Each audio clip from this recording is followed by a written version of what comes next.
오늘 우리에게 주신 하나님의 말씀 보도록 하겠습니다. 오늘 우리에게 주신 하나님의 말씀은 갈라디아서 6장 6절 말씀입니다.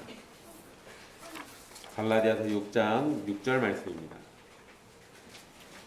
귀하신 하나님의 말씀 받들어서 읽도록 하겠습니다. 가르침을 받는 자는 말씀을 가르치는 자와 모든 좋은 것을 함께하라. 아멘.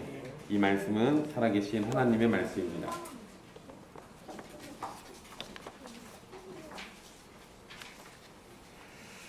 지난 시간 성령으로 구원을 시작한 사람은 성령으로 살아야 함을 언급하면서 죄를 지은 형제를 바로잡고 시험에 들지 않도록 자신을 살필 것과 형제의 짐을 서로 나눠져야 한다는 사실을 함께 살폈습니다.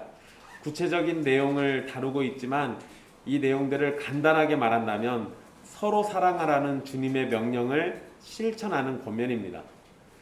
오늘 말씀도 서로의 짐을 나눠지는 일과 연관되어 있는 말씀입니다. 바울은 성령을 따라서 사는 삶 가운데 하나로 가르침을 받는 자가 말씀을 가르치는 자를 금전적으로 지원해야 할 의무에 대해서 언급하고 있습니다. 일단 바울이 한 말을 보면 지도자들, 특히 말씀을 가르치는 자의 위치에 있는 사람들은 다른 성도들에게 가르침을 줘야 합니다. 그런데 그들이 줘야 할 것은 말씀입니다. 그리고 여기에서의 말씀은 특별히 복음을 가리킵니다. 즉 교회 안에서 선생들은 복음을 가르쳐야 합니다. 복음이 아닌 것을 가르치면서 선생이라고 불릴 수도 없고 또한 불려서도 안 되는 겁니다. 거짓 선생들은 율법을 가르쳤고 선생의 역할을 하려고 했습니다. 그러나 율법의 행위를 가르치고 그것으로 구원을 받을 것이라는 거짓은 하나님의 뜻이나 복음과는 전혀 상관이 없습니다. 선생들은 복음을 충실히 가르치고 복음의 가르침을 받는 성도들은 가르치는 자와 모든 좋은 것을 함께해야 합니다.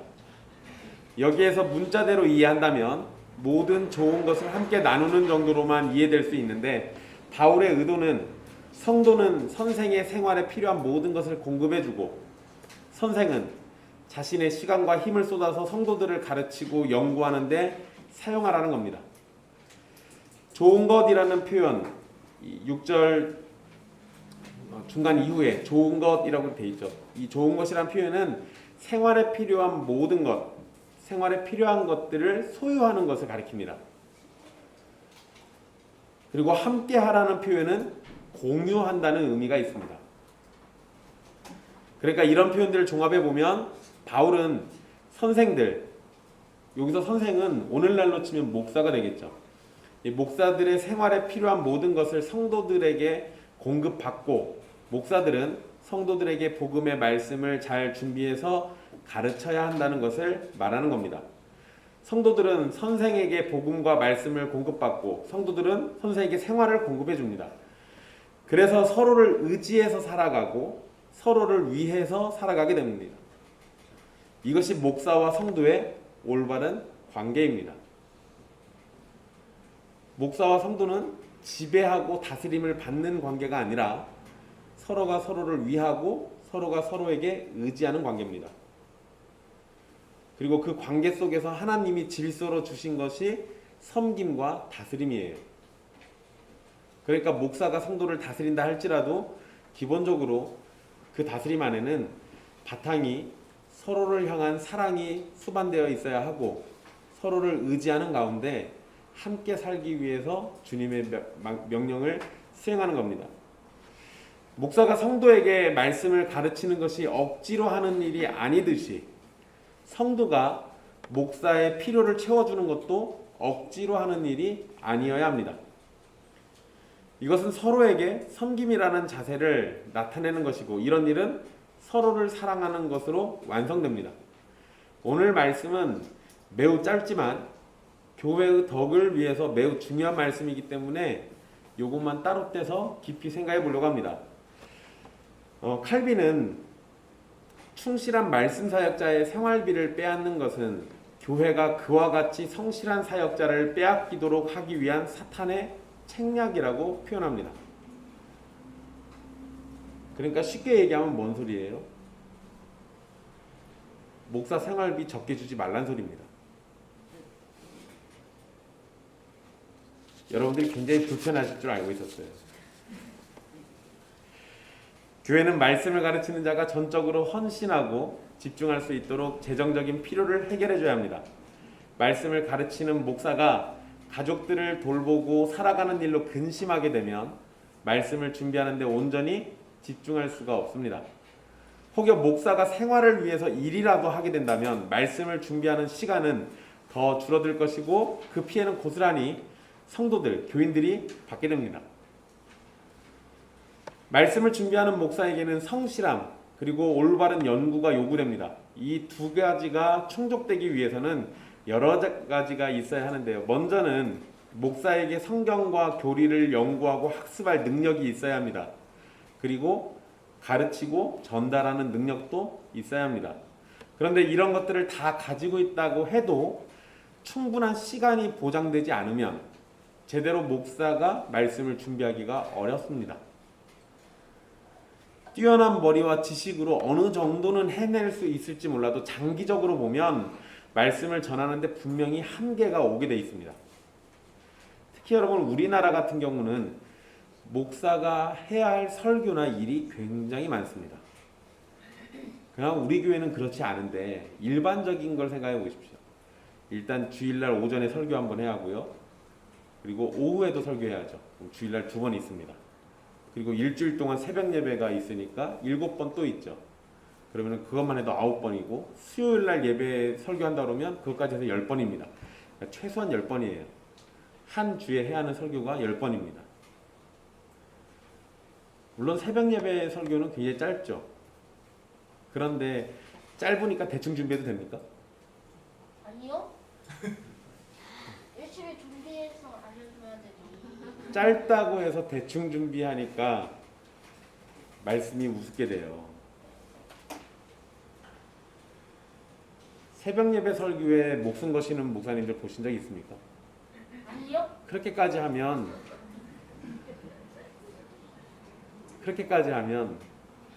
목사가 일상의 삶을 살기가 어렵습니다. 그러다 보니까 새벽 예배는 갈수록 가벼워지고 수요 예배나 금요 예배나 오후 예배도 가벼워집니다. 근데 그러고 끝나면 다행인데 주일 오전 예배까지 피해를 받게 되는 일들이 허다합니다. 그러다 보니까 한국교회 목사들이 표절이라는 거에 눈을 돌려요. 그러니까 환경이 그렇게 만드는 것들도 있습니다. 그래서 좋은 설교를 주고 싶은 욕심과 시간이 없는데 이거를 메워야 하는 이 상황을 해결해 보려다 보니까 표절이라는 걸 손대는 경우들도 있어요. 그나마 그게 성도를 위해서 그런다고 하면 이해해 줄 수 있습니다. 괜찮아요. 그럴 수 있지. 근데 이제 그게 아니라 시간이 없으니까 그냥 그거 때우려고 표절하는 경우는 이제 범죄가 됩니다. 물론 여러분 표절 자체는 범죄예요. 근데 그렇게 목사가 할 수밖에 없는 상황이 어떤 환경이 그렇게 만들어졌다면 그 환경을 만든 성도들도 범죄에 가담한 겁니다. 목사는 설교를 준비할 수 있도록 충분한 시간이 필요합니다. 그건 지극히 당연한 거예요.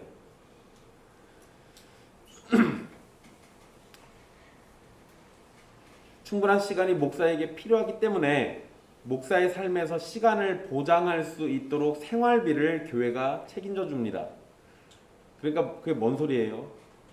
일하지 말라는 겁니다. 연구만 하라는 거예요. 목사가 생활하는데 필요한 건 우리가 해결해 줄 테니까 그냥 목사는 연구만 열심히 하라는 겁니다. 목사의 생활비를 주는 것은 그가 말씀을 전했다는 수고비로 주는 게 아닙니다.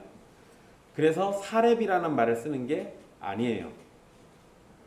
사례면 수고비로 주는 거죠. 근데 한국 교회는 대부분 목사 생활비를 생활비로 안 하고 사례비라고 합니다. 수고했다 이거예요. 여러분 목사가 말씀을 전하기 위해서 필요한 시간을 벌어주기 위해서 생활비를 제공하는 거지 목사는 수고비를 받는 것이 아닙니다. 그러니까 수고비를 받는 거면 제가 여러분들한테 생활비 받으면서 감사할 이유가 눈꼽만큼도 없어요. 제가 수고한 거에 대한 대가를 받은 거니까. 그런데 그게 아니기 때문에 제가 생활비를 받을 때마다 감사한 마음으로 교회와 성도가 준 생활비로 삶을 살아가고 기도와 말씀에 더욱 집중해야 하는 겁니다. 만약에 말씀을 전했다는 대가로 주는 것이 된다면 그것은 품삯을 받는 것처럼 일에 대한 대가가 됩니다. 이렇게 되면 말씀을 전하는 목사는 수준에 따라서 수고비를 더 받거나 덜 받는 일이 발생하게 됩니다. 그리고 실제로 그렇게도 합니다. 목사가 설교 잘해가지고 교회가 늘어났으니까 사례비 더 올려달라고 그래요. 목사가 설교를 잘 못해가지고 성도가 줄어들면 교회에서는 사례비를 깎으려고 합니다. 그래서 보세요. 이건 대가잖아요.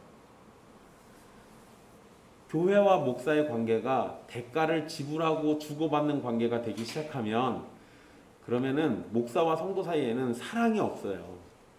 그냥 돈만 있는 거지. 그러면 우리는 누구나 다 목사를 사꾼 만드는 거는 큰 범죄라는 거 알고 있으면서도 우리가 사꾼을 만드는 꼴이 되는 겁니다. 설교는 돈으로 사는 것이 아닙니다. 우리 종교개혁 이후에 우리 개혁파 신학을 가지고 있는 그러한 교회들은 강단에서 전해지는 설교가 성경을 벗어나지 않는다면 하나님의 말씀으로 이해를 했습니다. 그러니까 신약과 구약과 동일한 하나님의 말씀으로 이해를 해요. 그러니까 만약에 목사의 설교가 하나님의 말씀에서 조금이라도 벗어나는 게 없으면 그건 오늘 우리에게 오늘을 살아가는 나에게 주시는 하나님의 음성이다라고 이해하는 겁니다. 하나님의 말씀은 돈을 주고 듣는 것이 아닙니다. 성경에 단 한 번도 그런 예가 없어요. 그러니 목사에게 생활비를 주는 것을 수고비로 오해해서는 안 되는 겁니다. 만약에 목사에게 생활비를 주지 않는다고 생각해 봅시다. 그러면 목사는 가족을 먹여 살리기 위해서 일을 해야 할 것이고 일하다 보면 말씀을 준비할 시간은 부족해질 겁니다. 부족한 시간을 쪼개서 말씀을 준비하다 보면 부실해질 거고 부실한 그런 말씀은 결국 성도들이 고스란히 영향을 받게 됩니다. 이것이 계속되면 목사와 성도는 함께 지칠 수밖에 없습니다. 그래서 목사에게 다른 일을 하지 말고 말씀에만 집중하라고 생활비를 주는 겁니다. 성도들은 목사와 목사 가족의 생활을 책임져 주고 목사 가족은 낭비하지 않는 가운데 성도들의 수고를 감사하는 마음으로 받으며 살아가고 목사는 생활에 대한 근심을 내려놓고 말씀을 연구하는데 집중해야 합니다. 이것이 이 말씀이 주는 의미예요. 사도행전 6장에 보면 사도들이 7명의 일꾼을 택했던 사건들이 기록되어 있습니다. 우리 보통 7집사라고 얘기하죠. 그런데 그 사건도 사도들로 하여금 기도하는 일과 말씀 사역에 힘쓰게 하기 위한 게 목적이었습니다.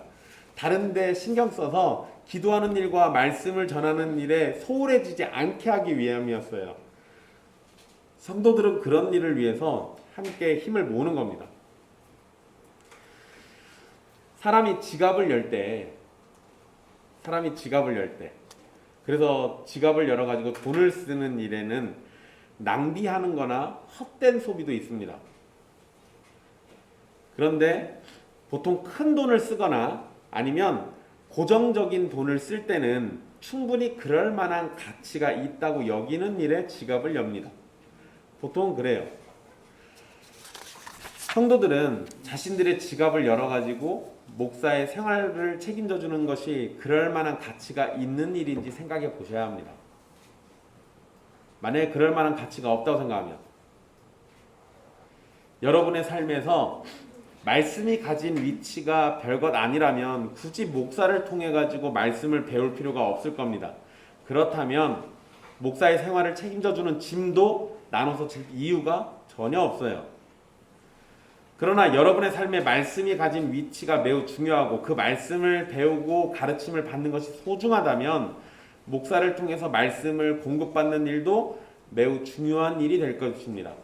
그렇다면 목사의 생활을 책임져 주는 짐을 당연하게 지고 6절의 말씀처럼 모든 좋은 것을 함께 하려고 정성을 쏟게 될 겁니다.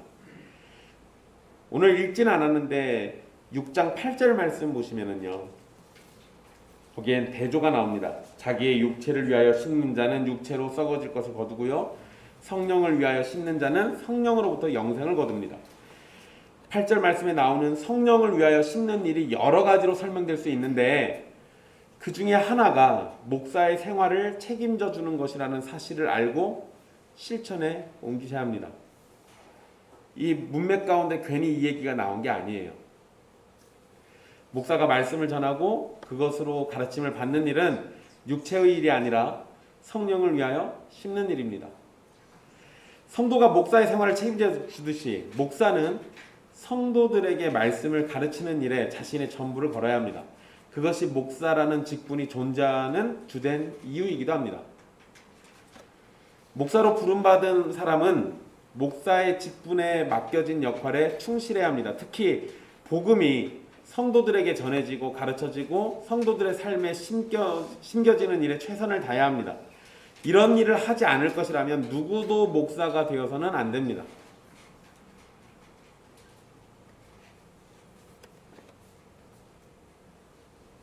그런데 이런 생각을 하지 않고 목사가 되는 경우들이 허다해요. 그게 오늘날 한국 교회나 세계 여러 교회들이 타락하는 주된 이유 중에 하나입니다.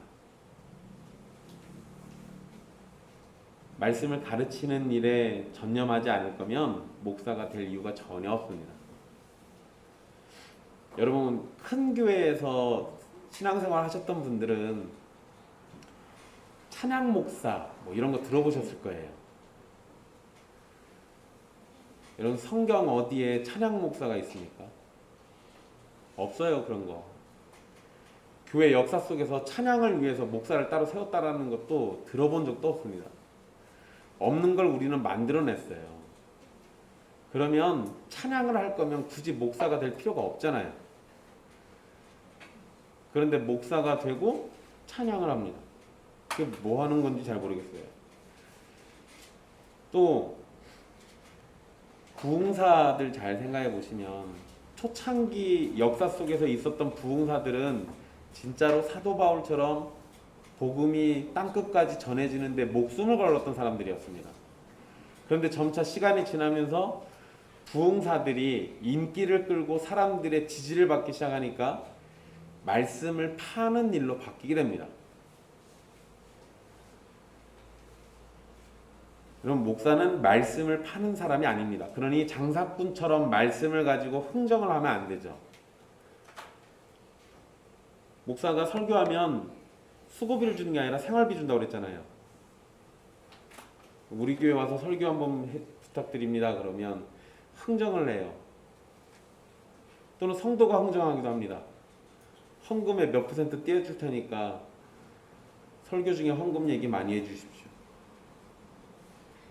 만약에 그런 식이라면 그게 어떻게 교회입니까? 어떻게 모든 것의 주인이신 하나님을 섬기는 교회라고 할 수 있겠어요? 돈의 노예지.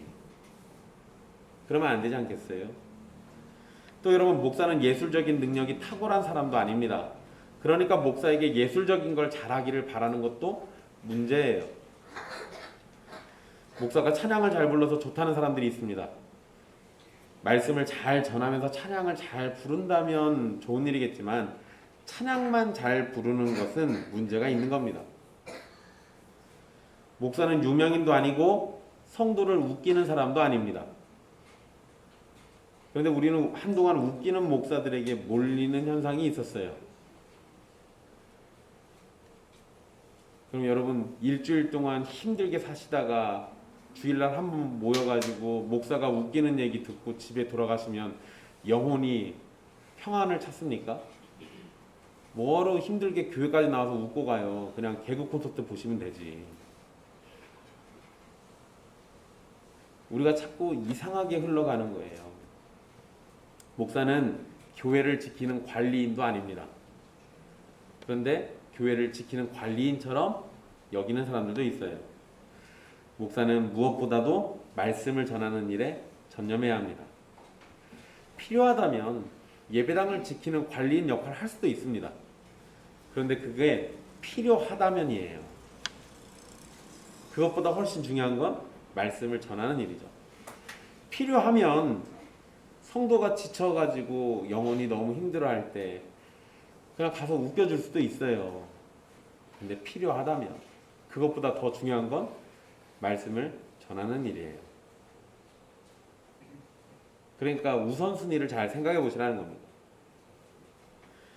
주님께서 하늘로 승천하시기 전에 제자들 향해서 지상 대명령을 주셨습니다. 마태복음 28장 19절 20절 말씀인데요. 여러분들 잘 아시는 겁니다. 그러므로 너희는 가서 모든 민족을 제자로 삼아 아버지와 아들과 성령의 이름으로 세례를 베풀고 내가 너희에게 분부한 모든 것을 가르쳐 지키게 하라. 볼지어다 내가 세상 끝날까지 너희와 항상 함께 있으리라 하시니라. 아멘. 여러분, 예수님은 제자들에게 모든 민족을 제자로 삼고 삼위 하나님의 이름으로 세례를 베풀라고 하셨습니다. 제자로 삼는다라는 것은 가르친다는 걸 의미합니다. 게다가 예수님께서 자신이 분부한 모든 것을 가르쳐 지키게 하라고도 하셨습니다. 결국 제자들은 예수님의 가르침을 받아서 전달하는 역할을 해야 합니다. 이게 제자들의 임무예요. 그런데 특히 그 역할은 목사에게 강조됩니다. 제자를 삼고 세례를 베풀고 지키도록 가르치는 역할을 했던 사도들은 목사에게 그 역할을 넘기고 역사 속에서 사라졌습니다. 이제 목사들은 제자를 삼고 지키도록 가르치는 역할을 집중해야 하는 존재들입니다. 물론 이 말씀을 악용할 수 있는 가능성도 목사에게 충분히 있습니다. 돈을 벌기 위한 수단으로 목사의 직분을 이용할 수도 있어요. 그래서 목사와 목사의 가족들이 목사라는 직분을 이용해서 돈을 위한 사역을 하고 성도의 피를 빨면서 자신들의 배를 채울 수도 있습니다. 여러분, 제가 신학교를 처음 갔을 때 2004년도였어요. 그때 경기도 양평에 있는 아세아연합 신학대학교를 갔습니다. 제가 거기 가서 신학교가 이런 곳이구나 생각하면서 참 좋아했었어요. 정말로 산에 그 남한강이 옆에 흐르고요. 그 산 꼭대기에 학교가 있습니다. 아침마다 안개가 내려요. 새벽기도 끝나고 나가면 왠지 주님이 바로 천국에서 내려오실 것 같은 그런 분위기예요. 근데 거기 학교 다니면서 이것저것 여러 가지로 좋았는데 학교를 어떻게 오게 됐는지 이야기하다가 한 아이가 이런 얘기 하더라고요. 우리 큰아빠도 목사, 작은아빠도 목사, 우리 아빠도 목사, 근데 다 부자예요 이러더라고요. 그래서 자기도 부자 되려고 왔대요.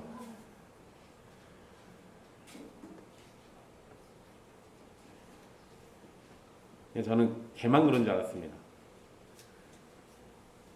근데 많은 사람들이 그래요.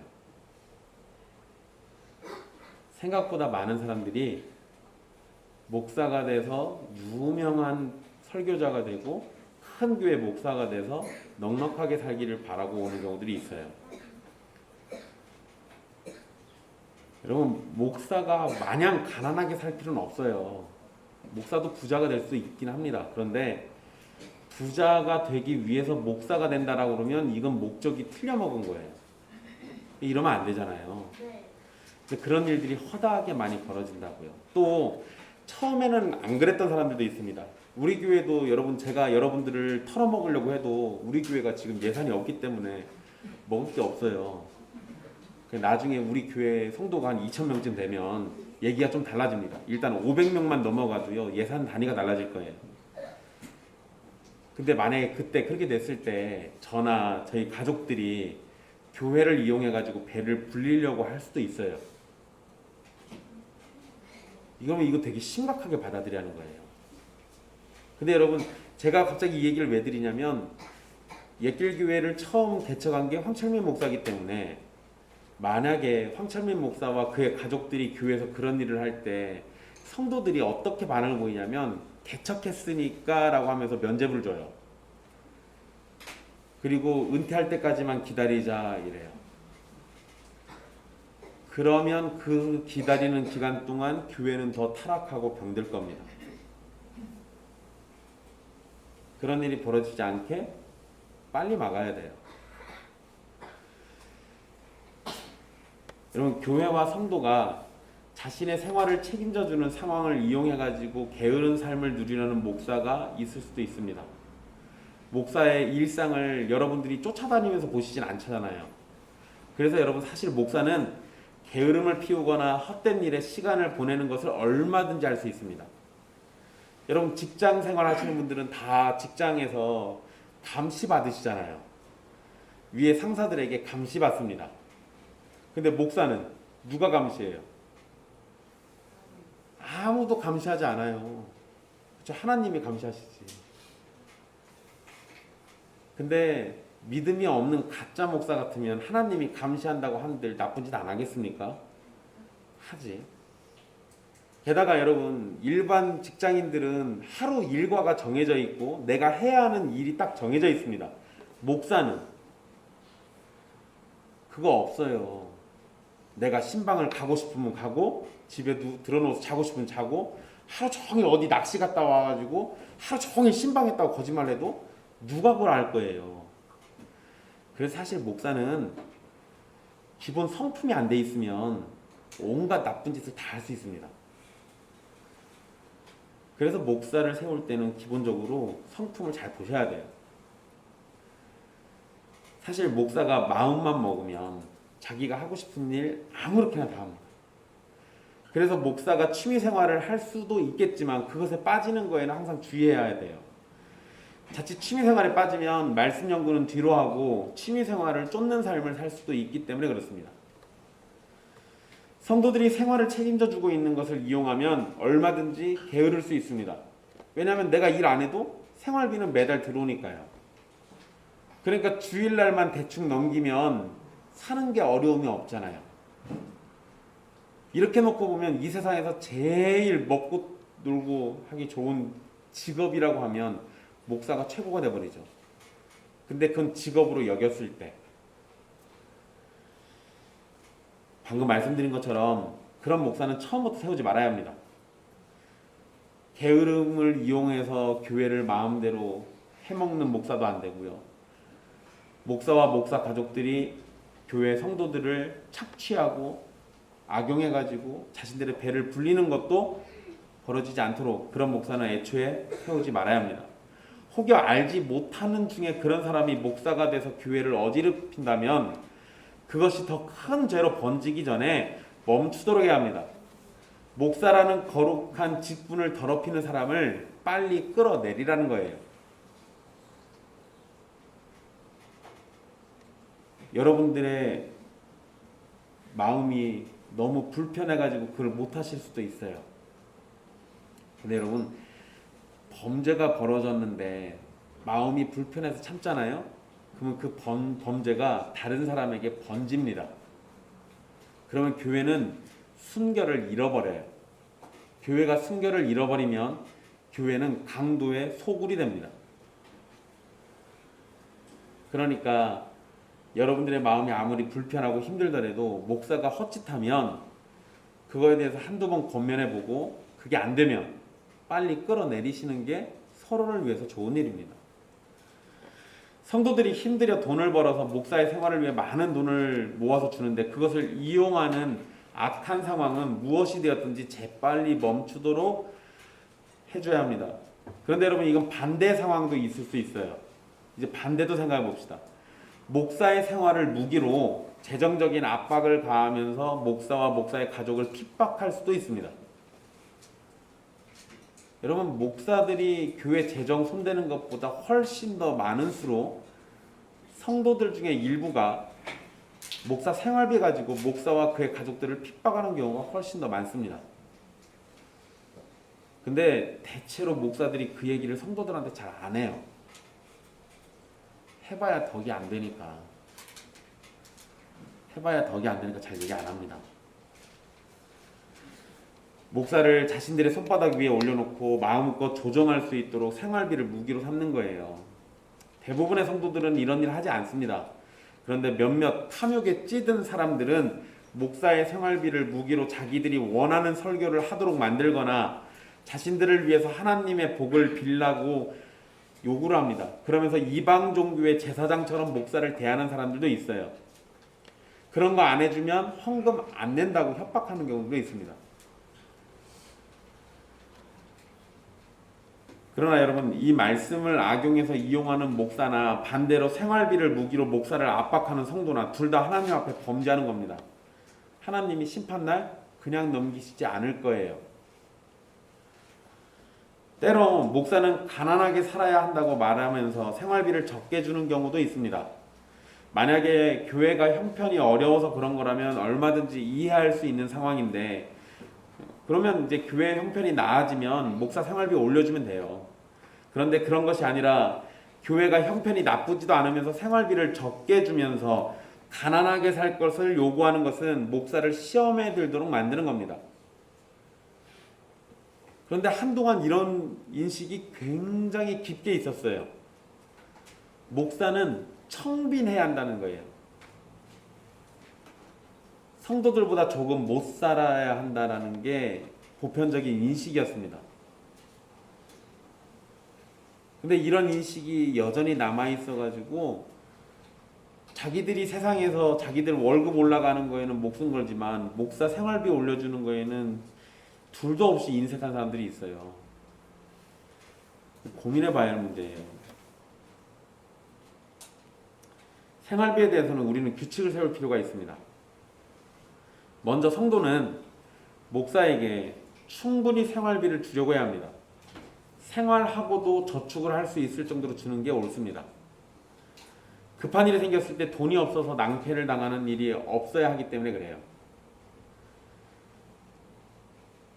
여러분, 선교사들을 지원할 때도 이런 부분들을 고민해 봐야 돼요.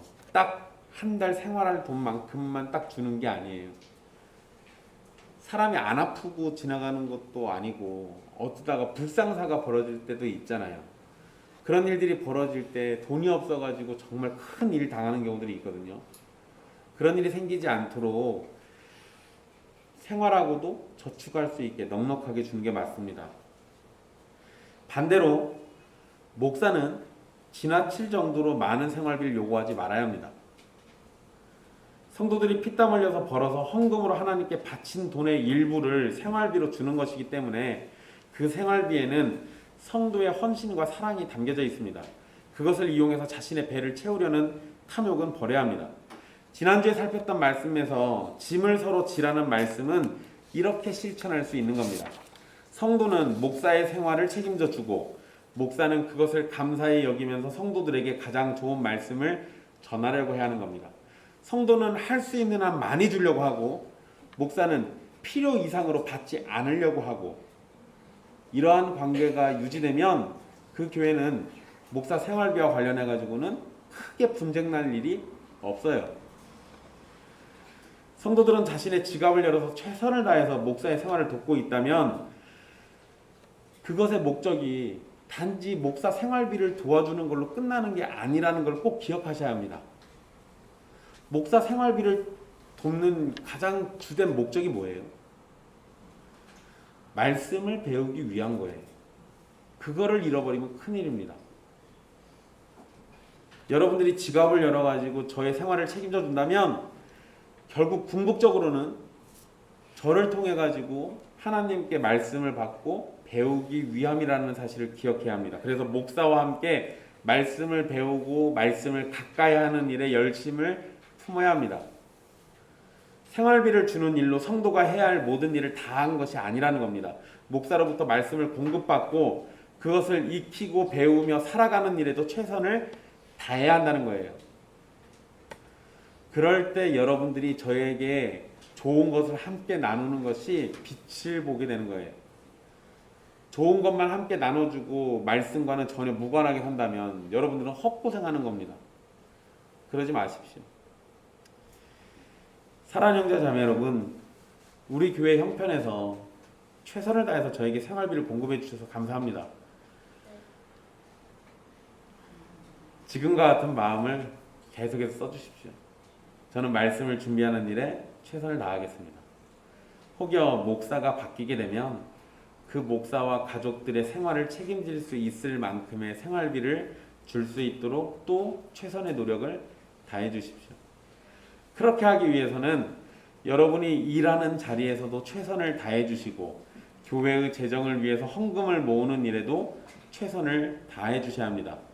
더 필요하다면 넉넉히 주려는 성도들의 마음과 지나치게 많다면 줄여달라고 말하는 목사의 진실함이 짐을 서로 지면서 그리스도의 법을 성취하라는 주님의 말씀을 이루는 하나의 선하고 아름다운 모습이 될 겁니다. 말씀을 준비하도록 목사를 도우시는 일에 힘을 쏟아주시고 말씀을 배우는 일에도 최선을 다해 주십시오. 목사인 저는 하나님이 주신 여러분을 의지해서 삶을 살아갈 것이고 여러분은 하나님이 보내신 저를 통해서 말씀을 공급받으면서 함께 사랑으로 섬길 때 우리 교회는 날이 지날수록 진리와 사랑 가운데서 성장하게 될 것이고 그것이 우리의 자랑이자 즐거움이 될 겁니다. 우리가 서로 이렇게 짐을 질 때 그리스도의 법을 성취하며 주님의 기쁨이 될 겁니다. 기도하겠습니다.